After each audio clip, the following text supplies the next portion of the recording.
Hello friends and family and people we don't know yet, but we soon will. We just wanted to introduce ourselves before we get to our lesson plans and the art.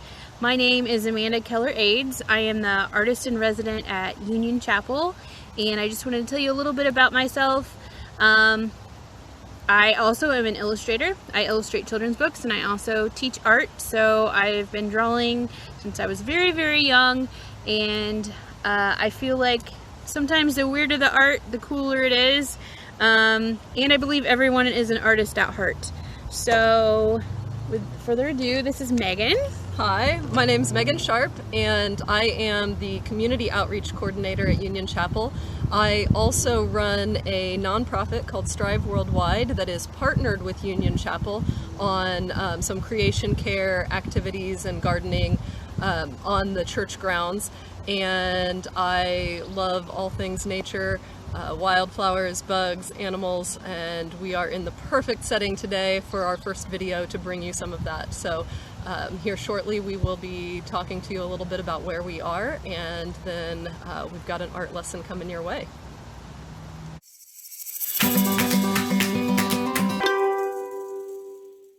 So today we are coming to you from the Marian University Eco Lab, and we thought this pond behind us would be the perfect setting to bring you Monet's water lilies, which is your first lesson.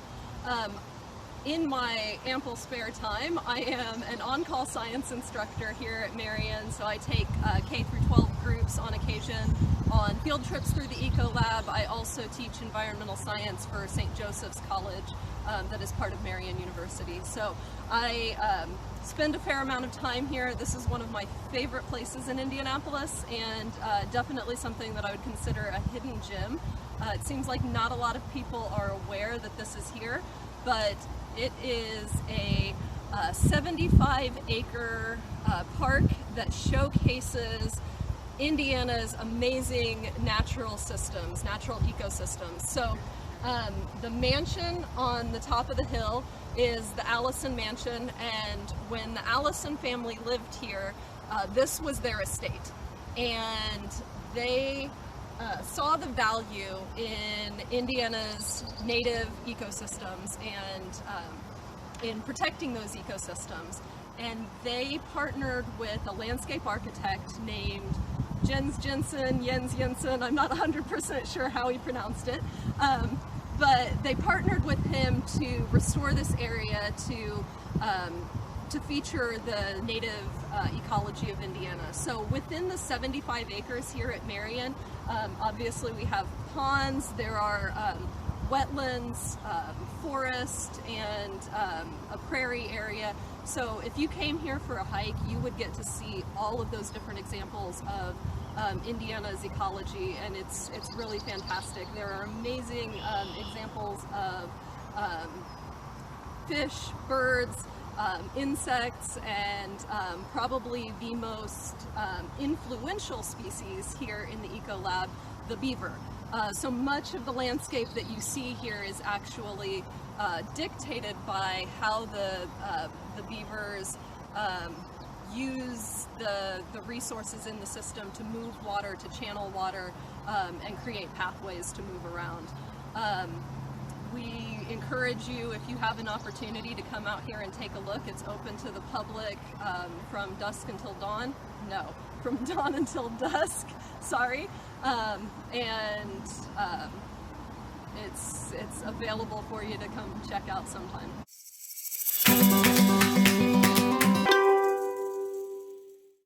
Hey guys, I just wanted to talk to you about Claude Monet, one of my favorite painters, and definitely probably my top favorite oil painter. He was born in France in 1840, and Monet started painting and drawing at a very, very young age. He just picked it up naturally, and even at 11 he was selling his art on the street, which I'd say that's pretty good for an 11-year-old. And then around 15, his mother decided that he should go to art school, and he really wanted to go, but his dad said he shouldn't. His dad really wanted him to stay and run the grocery business, and his mom's like, nope, he's going to art school, so he moved to Paris, where he became friends with a bunch of the famous artists there. Now you have to remember, back in the mid 1800s and late 1800s, artists were considered like rock stars. So Monet really looked up to a lot of artists there, and if you became friends with gallery workers or anybody like that, or art critics, you were in. You were popular and you were in. Well, unfortunately, when he was in his first art show, he actually was made fun of a lot, and he became very depressed and wasn't sure if he wanted to keep painting anymore. So when the war broke out in 1870, when he had married and I believe had his first son at that time, they actually fled to London, where he met another group of artist friends, and he started to feel good about himself again, and they decided that they were going to have their own art show. And so all these critics came to this art show, and unfortunately the art critics made fun of all the artists in this art show, and they called them impressionists, which at that time was kind of like saying something bad about something. They were making fun of them. And what impressionist means is that back then it meant you weren't good enough to draw something what it looked like realistically. You just gave an impression of what you thought it looked like. Well, Monet's like, yeah, that's cool, I don't care, we're gonna keep doing this. And so he pretty much became the godfather who started this huge movement of impressionists. And Impressionism is basically what I just said.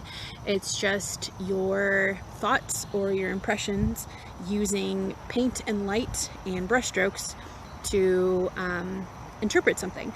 And in Monet's case, he did tons and tons and tons and tons, 2,500 paintings to be exact, of nature. So he painted for like 60 years, and I don't know, he was just super, super successful. Some fun facts about Monet that I really want to pass on, because I love fun facts about anything. His eyesight became really bad, and that's when actually he started selling more work, which is ironic. And he was also became blind in one eye and had cataract surgery in the other. But this is the part that I think is really cool. When he went blind in that eye and could barely see out of the other one, he memorized what colors went on the palette, which is where you keep your paint. He put them in a certain order on his palette and could still paint the water lilies and the haystacks, which are the two things that he was most famous for. And he still made a lot of money, even though he was almost completely blind. And another fun fact, when he started becoming rich, he moved on this beautiful piece of land with his wife, and, well, I'm sorry, his second wife. His first wife died, and they had, she had 6 boys, and then he had 2 boys, so lots of boys running around on this land. But anyway, he would hire employees. He hired 6 employees to take a boat out onto the pond where his water lilies were and dust off the water lilies. I kind of secretly want this job. I'm not gonna lie. I think that would be a really cool job. Also to be around someone as cool as Monet. But anyway, every morning he would have these workers dust off. So the reason for this is because when the sun hit them, he was able to interpret the sun and the light a little better. So I find that really interesting. And his most expensive painting actually sold back in 2016 in New York, I believe. It was one of his haystack paintings. It was originally bought like 40 years ago for $8.6 million, and it sold for $110.7 million. So I'd say that's a good investment. Anyway, please, if you want to know any more about Monet, of course, Google is a beautiful thing, but I will attach some websites on the sheet that is in your pack, and you can check out his work. And actually, the IMA, which is the Indianapolis Museum of Art, has one of his haystack paintings, and it's beautiful. So I encourage you to go check it out. And so in the next few minutes I'm going to set up the painting and we will paint some water lilies together. Hey guys, it is time to paint our lovely Monet painting. Like I mentioned before, Monet liked to use tiny brush strokes, which is the perfect way to get an impressionistic painting. Unfortunately, we are not going to use oil paints because 1, they are very expensive, and 2, they're very messy and hardly ever dry as much as we want them to. So what you find in your bag, and everything will be labeled 1 or 2. 1 is for the first week and 2 is for the second week. So for the first week, you should have a cup. I put a brush in there. It will come with this cool little pack. By the way, keep everything because we will actually use a lot of this stuff in other classes that Megan and I are doing for the month of July. So you can put your paintbrush in here to get it wet, wake it up a little bit. Also, at this point, the only reason I haven't done this is because it is very windy where we are right now. But this is a messy project this time, so I would get some type of cardboard, or make sure you put on an apron, wear an old shirt, or if you have newspaper, put it down. You also at this time, if you have any paintbrushes that are your favorite around the house, or if you have these cheap paints or any kind of paints that you love, Monet mainly worked in like pinks and whites and blues and greens, so that's kind of where we're sticking today. But surprise, today you get to use whatever colors you want. It is your painting. Also, you will have 2 of these. You only need to use 1 for the painting, and then of course I also wanted to mention you will get your very own paint kits. This is actually not the one you will be receiving. Unfortunately, there was a back order in the paintings that I ordered for you, and they are coming in the day we are delivering, but you get 18 colors and this only has 6, so lucky you. And you will get this awesome piece of cardboard. And so here we go. So the first thing you will do is wake up your brush, and you can kind of just dab it on your napkin there, and it's very fast. So we're using a technique called wet on wet, and Monet talked a lot about the colors dancing together, so that's kind of what you're going to do. So you can start with blues, greens, and a little bit of yellow today. So you just work very fast in an area without washing your brush. See how it's already dry because it's hot outside. There we go. Yeah, get in there. Make it all together. Maybe I got some light blue over here, this cool teal, and you're gonna kind of pick the areas that you want. Green maybe at the bottom. You're never washing your brush, okay? That is very important. Maybe you want an area where the light is shimmering off of the water. Take a big old chunk of yellow, which is like one of my favorite colors. He used a ton of white to show reflection, so you can even fill in areas. Let's go for purple, why not? We're living crazy, right? Some purple in there. You're gonna fill in the whole area. I really like this cool teal. The cool thing about these these paints, they're 50 cents at Walmart, and I think like $1 at Michael's, which is really cool. So anyway, you're gonna take your biggest brush and you are going to very fast fill up your whole, and I know I'm going like speed demon over here.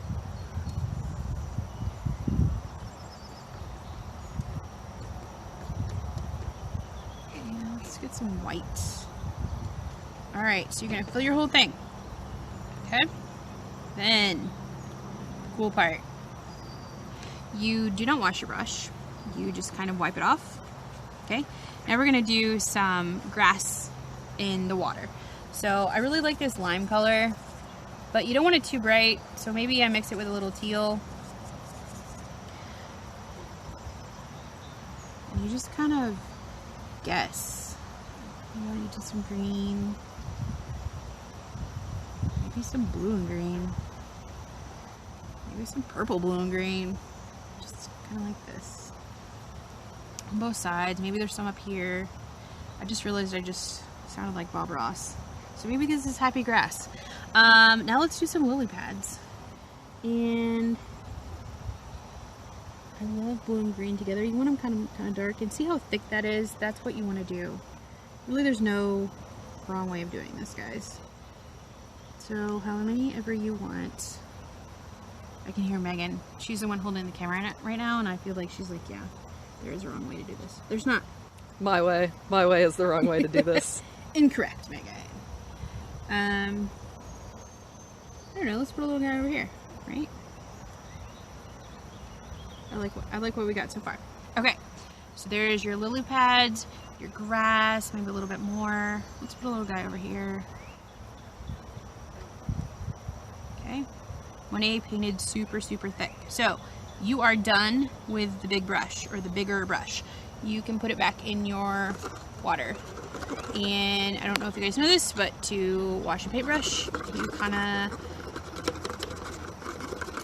I don't know, hit its head a million times on the bottom of your cup and take it out, and it looks like it needs a haircut. You can smooth it back out, or you can run it under a faucet.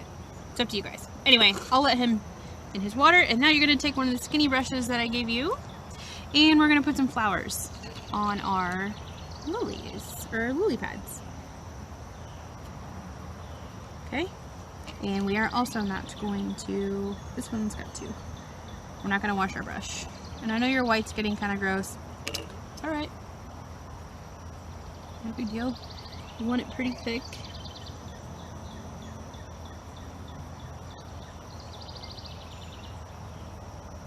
There we go. I kind of like the way that looks.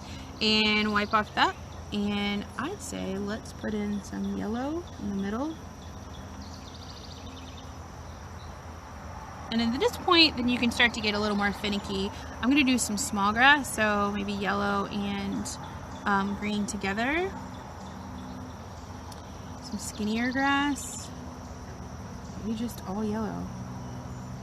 I also like to outline the bottoms of my lily pads with yellow. What does that say about me? I don't know. Yeah, I'm liking it. And I would say add a little more white and we are complete. Now Monet used like 3 feet by 2 feet canvases, sometimes 6 feet by 7 feet. He worked way bigger, but this is the process that he definitely used. So his took a lot longer, but that's it. So I can't wait to see your masterpieces. Hopefully maybe we can post them all together on Facebook. Please email us, and I'll attach my phone number and you can text them to me. And I can't wait to see what you come up with. Till next week.